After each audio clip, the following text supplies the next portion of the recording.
Hello and welcome back. Hi, my pleasure.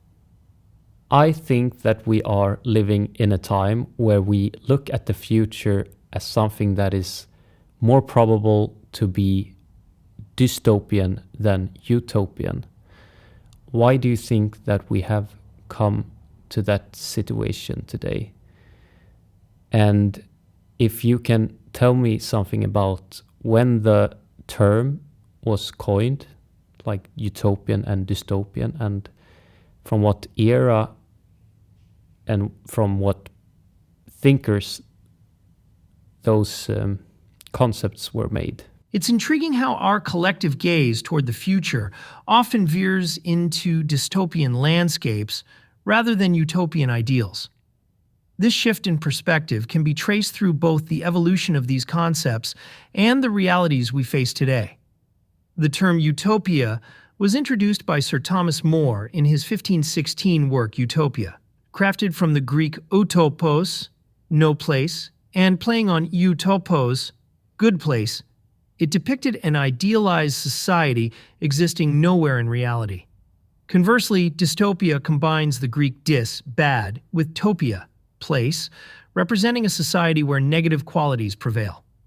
While often attributed to philosopher John Stuart Mill from an 1868 parliamentary speech, the term dystopia appeared earlier in 1747, defined as an unhappy place. Our contemporary inclination toward dystopian visions stems from several factors. The rapid advancement of technology, environmental crises, and political instability contribute to a sense of uncertainty. Dystopian narratives often reflect societal anxieties, serving as cautionary tales about potential futures. For instance, the climate crisis has inspired works envisioning environmental collapse, resonating with current fears. Additionally, the rise of authoritarian regimes and erosion of democratic norms have fueled stories exploring themes of surveillance and loss of freedom, mirroring real-world concerns. Moreover, the genre's prominence in popular culture, particularly in young adult fiction, has ingrained dystopian themes into our collective consciousness, shaping how we envision the future. In essence, our current predilection for dystopian over utopian futures reflects a complex interplay between historical conceptions and present-day challenges, highlighting our collective apprehensions about the path ahead. I am wondering if, let's say, ordinary people like 1,000 years ago,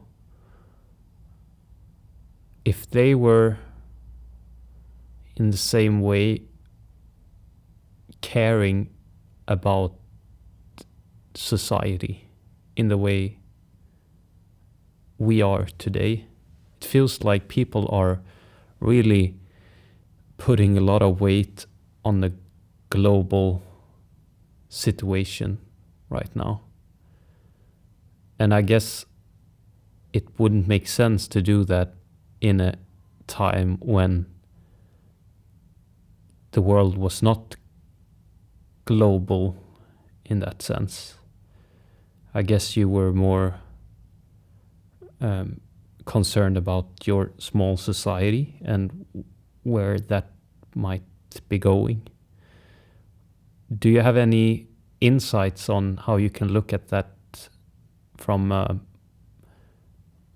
societal perspective? You've touched on a fascinating shift in human consciousness. A millennium ago, most individuals were primarily concerned with their immediate surroundings: family, village, local community. The concept of a global society was virtually non-existent for the average person. Their worldviews were confined to what they directly experienced or heard through limited channels. However, this doesn't mean that global interactions were absent. Trade routes like the Silk Road facilitated exchanges between distant cultures, and empires expanded across vast territories, connecting diverse peoples. Yet, these interactions were typically the domain of merchants, explorers, and rulers. The everyday person remained largely insulated from such global dynamics. Today, technological advancements have transformed this paradigm. The internet, mass media, and rapid transportation have woven a complex web of global interconnectivity. Events in one part of the world can have immediate repercussions elsewhere, and information flows instantaneously across continents. This interconnectedness has fostered a heightened awareness of global issues, climate change, pandemics, economic fluctuations that impact all of humanity. This evolution in consciousness has been explored by scholars like Jean Gebser, who propose that human consciousness has progressed through various structures, from archaic to magical, mythical, mental, and integral. In his view, our current era is characterized by an integral consciousness that transcends individual and national boundaries, embracing a global perspective. In essence, while individuals 1,000 years ago were primarily focused on their local realities, today's global challenges and the means to address them have expanded our collective consciousness to encompass the entire planet. I thought it was very interesting what you said about John Gebser, and I'd like to hear more about it. You said that we, as human consciousness, went from archaic to magical, mythical, mental, and now we're at integral. Can you explain that a little bit more? And is it a way we can link it to our discussion about the concept of utopian and dystopian future? Jean Gebser, a Swiss philosopher, proposed that human consciousness has evolved through distinct structures: archaic, magic, mythical, mental, and integral. These structures aren't merely historical phases, but are latent within us, each offering a unique perspective on reality. Archaic structure. This is the earliest form, characterized by a zero-dimensional, undifferentiated consciousness. Individuals experienced a profound unity with their surroundings, lacking distinct self-awareness. Magic structure. Here, consciousness becomes one-dimensional. People perceive a direct magical connection between themselves and the environment. Symbols and rituals are not just representations, but are believed to influence reality directly. Mythical structure. Consciousness expands to two dimensions. Narratives and myths emerge to explain natural phenomena and human experiences, reflecting an awareness of polarity and cyclical time. Mental structure. This three-dimensional consciousness emphasizes rationality, logic, and analytical thinking. It introduces linear time and objective reasoning, laying the groundwork for science and philosophy. Integral structure. The emergent structure seeks to integrate all previous modes. It transcends linear time, embracing a holistic view that recognizes the interconnectedness of all things. Gebser's framework can be linked to our perceptions of utopian and dystopian futures. The mental structure's emphasis on rationality and progress often fuels utopian visions, ideal societies achieved through reason and technology. However, when this rationality becomes one-sided, neglecting other aspects of human experience, it can lead to dystopian outcomes, as seen in totalitarian regimes or ecological crises. The integral structure offers a pathway beyond this dichotomy, promoting a balanced perspective that harmonizes rational thought with intuitive and holistic understanding, potentially guiding us toward more sustainable and fulfilling futures.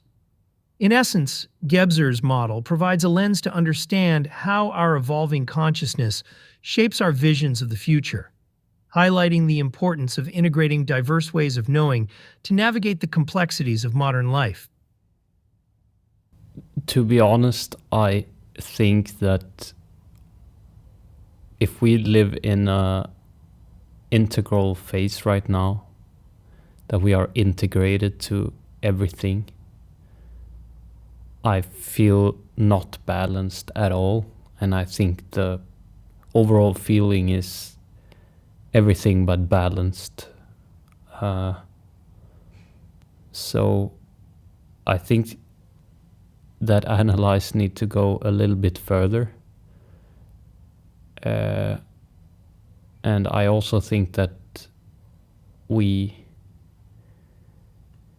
cannot see it as something progressive, that this total integration is something necessarily progressive as opposed to the previous state, as you explained, as the mental state.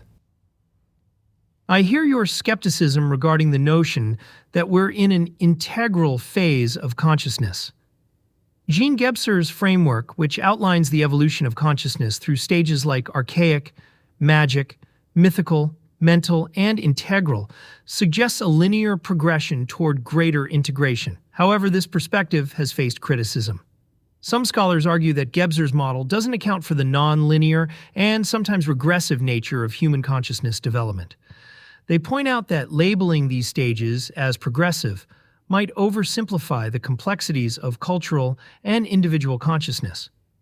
Moreover, the feeling of imbalance you mention is indeed prevalent. Despite technological advancements and increased global connectivity, many feel disconnected or overwhelmed. This suggests that the mere presence of integrated systems doesn't automatically lead to a harmonious or balanced state of being. It raises the question, is integration inherently beneficial, or does it depend on how it's achieved and experienced? Gebser himself was cautious about viewing these stages as a straightforward progression. He warned against interpreting them as a linear timeline, emphasizing that consciousness doesn't necessarily evolve in a simple, forward-moving manner. This perspective invites us to reconsider the idea that achieving a fully integrated consciousness is the ultimate goal, especially if it doesn't align with our lived experiences. In essence, while Gebser's model offers a lens to view consciousness evolution, it's crucial to approach it critically.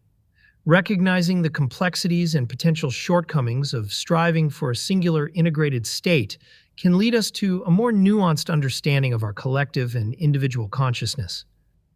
I think achieving fully integrated consciousness is not really what I hope.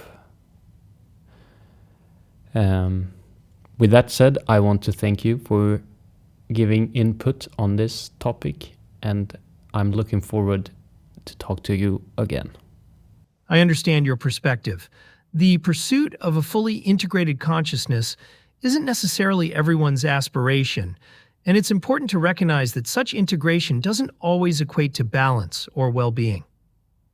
Our discussions have touched on various theories and models, each offering unique insights. It's essential to approach these concepts critically, acknowledging their limitations and considering how they align with our personal and collective experiences.